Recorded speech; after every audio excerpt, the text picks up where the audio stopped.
The Double Switch by Carole Neuok. Chapter 18. I enjoyed the aroma of the fresh pine trees as I headed back to the cabin. It smelled like Christmas everywhere. I was quite sleepy, and I didn't think that anything could keep me from my nap when I saw Robbie sitting in the bushes crying. "What's wrong, Robbie?" I asked. "Nobody wants to play with me." "I don't have anybody to play with either. Will you play with me?" Robbie wiped at his tears with muddy hands. "You will?" he asked. "What should we play?" "I want to play ball. The other kids said I don't throw good. That we should practice so that you can be as good as them. Where is your ball?" "Right here," he said as he reached behind him and pulled out a red rubber ball. We walked over to a cleared area, and Robbie threw the ball towards me. I caught it and tossed it back to him. He missed and ran after it. We played like this for quite a while. He was laughing as he would run for the ball. Every once in a while he would catch it and get excited. It made me smile to see him so happy.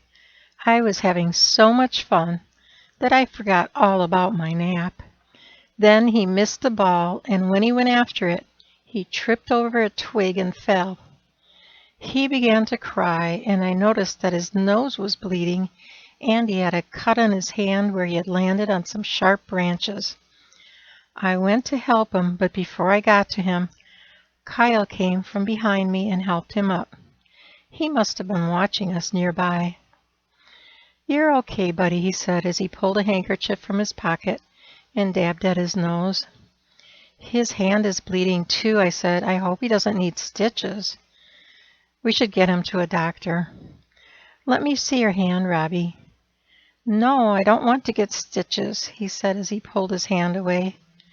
"Let your dad see your hand. I think that you cut yourself when you fell." "Okay," he said. Kyle examined his son's hand. "Good news, you won't need any stitches. We still need to get you cleaned up so you don't get an infection." "Bye, Lindsay. We can play ball after I get cleaned up," he said as he wiped his tears away. "Okay, Robbie," I said. I decided not to go along. I was sure that they didn't need me, and I still needed a nap. I went back to the cabin and laid on the bed. I took out my phone and watched the video that I had taken of myself and Kelsey performing. It was all so unbelievable. I actually had an identical twin sister after all. Before long, I fell asleep. I woke up about 30 minutes later and felt refreshed. When I woke up, I looked out the window and saw Kyle standing on the pier talking on his phone. When he was done with his call, he put his phone in his pocket and stared out at the lake. I walked over to ask how Robbie was. By the time that I reached the pier, the sun was just hitting the tips of the trees on the other side of the lake. The sky was a blend of deep pinks and purples. Seagulls screamed as they flew up and then dipped down towards the water, coming up with their beaks filled with their dinner. "Red sky at night is a sailor's delight," I said. Kyle startled and looked back at me. "Oh, hi, Lindsay," he said. "How is Robbie?" I asked. "He'll be fine. He took a bath after I cleaned and bandaged his cut. Then he fell asleep. He was up early this morning." I got out my camera and snapped a few pictures of the scene. "It sure is beautiful out here," I said. "It really is. I've seen the sun go down hundreds of times." The reflection of the trees on the water makes it even more special. When my wife was still alive, she took a picture of this place in the early fall when the trees were just beginning to turn colors. She hung it in the bathroom. It is one of my favorites. "It must be stunning in the fall. How long have you been coming out here?" I asked. "Since I was just a kid. Our parents were friends of Sam's parents. Melanie was Sam's cousin." "You must be lost without her," I said. "It's harder some days than others," he said. "She used to wonder how I could look so different from the rest of my family. Our children didn't even look like either of my parents. I wonder what she would think about what we just found out.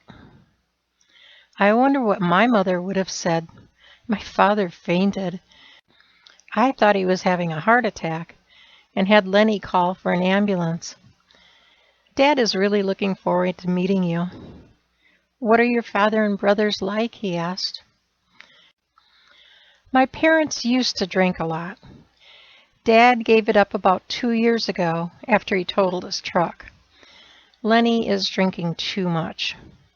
He wants to sue the hospital for making a mistake that messed up our lives.